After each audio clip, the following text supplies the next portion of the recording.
Hello and welcome to another beautiful day in the Austrian Alps. It is autumn here and it is also almost time for winter because the mountains are already snow-capped and it's getting quite a bit frosty, so that's the perfect time to get the car ready for winter. So that's what we're doing today. Today I'm getting my Mini prepped for winter and I'll be showing you everything I do for that.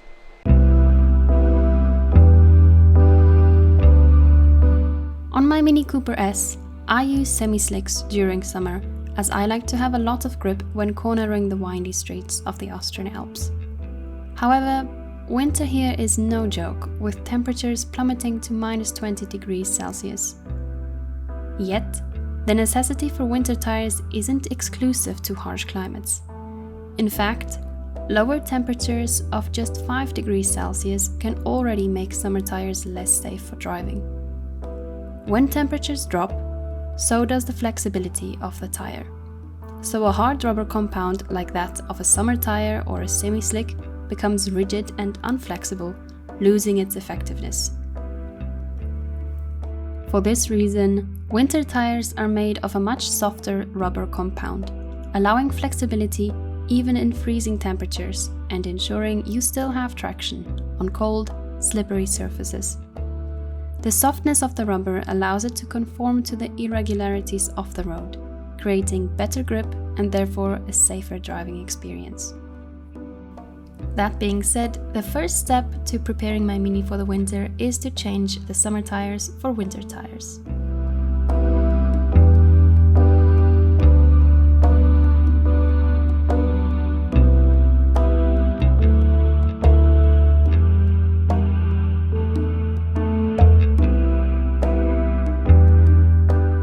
Distinguishing a winter tire from a summer tire is fairly easy.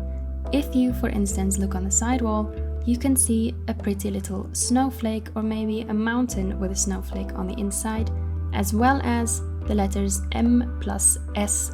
These stand for mud and snow, indicating that the profile has a zigzag profile and is of softer rubber compound. Tools-wise, I am using a massive torque wrench. This one can torque up to 220 Newton meters, as well as the hex socket that fits my wheel bolts. This is a 17mm, and a hydraulic jack that can lift weights of up to 3,000 kilograms. I'm also getting my KW toolkit here because I'm planning to increase my ride height as well.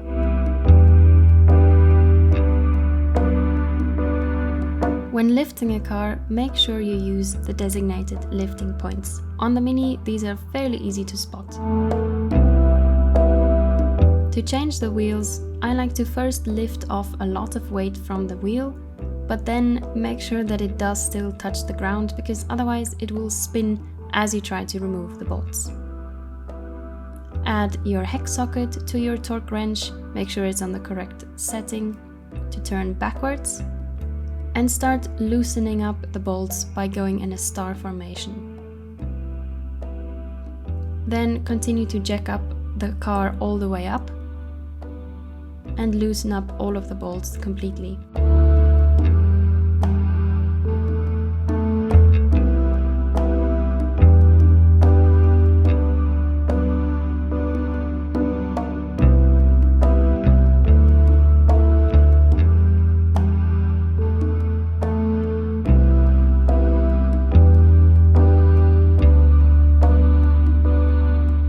Now that the wheel is off, it makes sense to do a visual inspection of all things behind the wheel.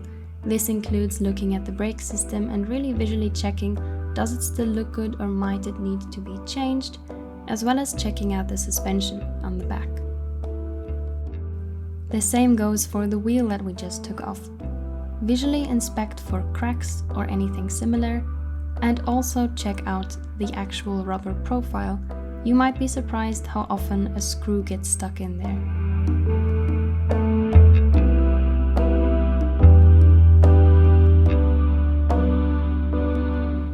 Before I change my wheel, I'm going to just show you the size difference between my winter and summer tire, and this is the reason why I have to adapt my ride height. I will be adjusting it to 1 centimeter higher than it is in the summer.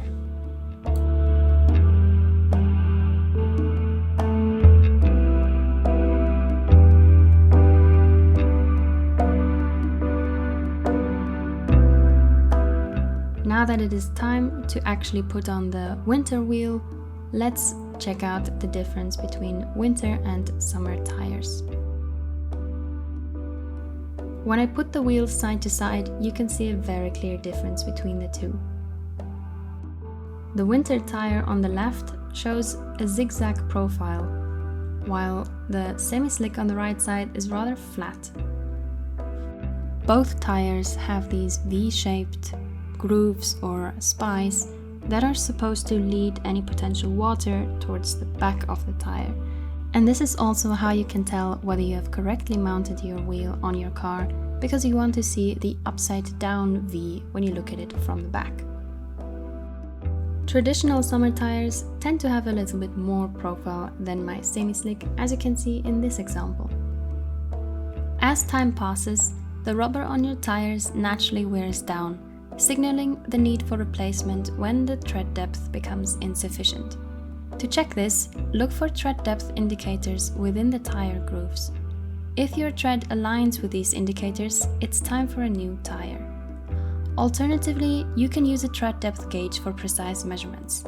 For example, my semi-slick tire currently boasts a tread depth of 4.54 mm, well above Austria's legal minimum requirement of 1.6 mm.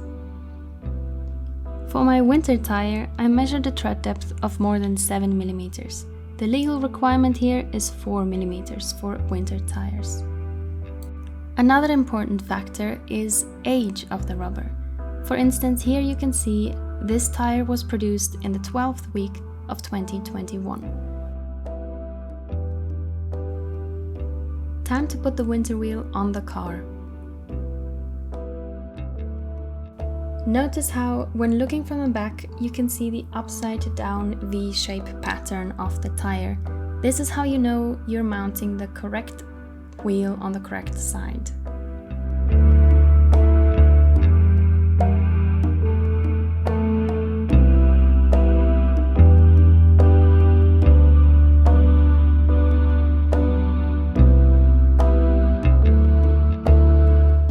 The same as when removing the wheel, I am making sure to first fasten the bolts just a little bit, then checking the amount of torque that I need to be applying. In this case, it's 120 Newton meters.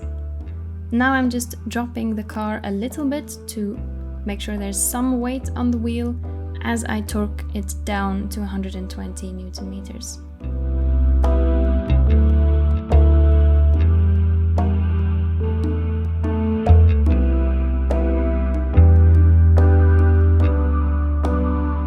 Looking from the side, the ride height appears good, and I'm also checking on the inside to make sure nothing is rubbing against the wheel well whatsoever.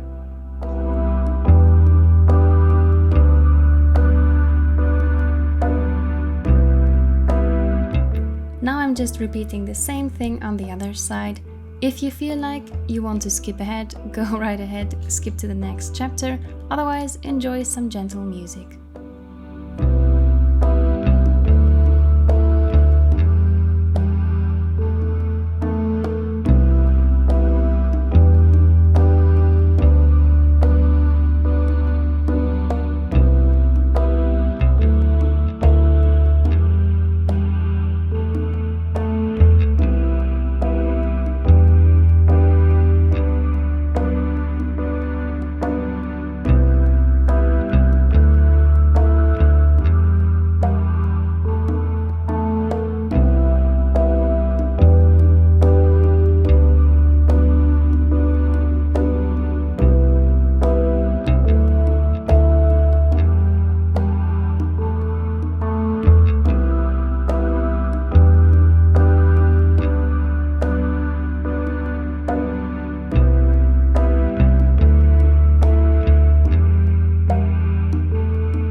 After successfully installing my winter wheels, I'm taking a moment to reset the tire pressure on the Mini's dashboard. This step is crucial for the flat tire monitor to effectively check for any issues with the tires. Remember, it's necessary to reset the tire pressure every time you switch your wheels to ensure accurate monitoring and safe driving.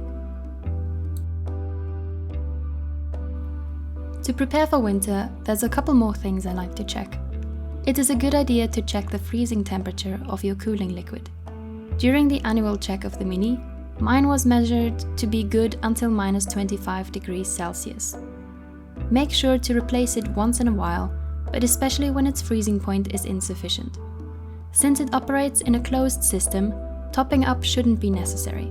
However, a level below the minimum may indicate a potential leak that you should check out. Winter can be harsh on batteries, so if your car is sitting idle for an extended period, consider removing the battery. You can visually check the poles for any dirt or grease, God forbid cracks. If your car battery is low, most cars will signal this through an orange warning light on the dashboard. If you have a weak or older battery, consider keeping jumper cables in your car. This precaution can come in handy if your own vehicle struggles to start, but also you might be a hero for someone else dealing with a dead battery on the road. While doing an oil change is part of the regular maintenance, I like to check my oil level as part of winter prep as well. If you're interested in how to do an oil change, click on the link on the screen or in the description. To check your oil level, simply pull out the dipstick and clean it before dipping it back in. When you pull it out the second time, the correct reading will be showing. Unlike cooling liquid, oil can actually burn and the level can go down, so make sure to top it up if necessary. Another liquid to check is your windscreen washer fluid. Make sure to maintain the right concentration of windscreen wiper fluid. Personally, I like to use winter-grade soap throughout the year and don't dilute it too much. This is also an opportunity to inspect your windscreen wipers. As the actual blades are made of rubber, they are prone to wear. Swap them out when they begin leaving smudges on the windshield or if you see cracks in the rubber. That is it for this video. I really hope you've enjoyed and that you now know how to prepare your car for winter and maybe you're a little bit more confident to do the work yourself. Thank you so much for watching. I will see you in the next one. Goodbye.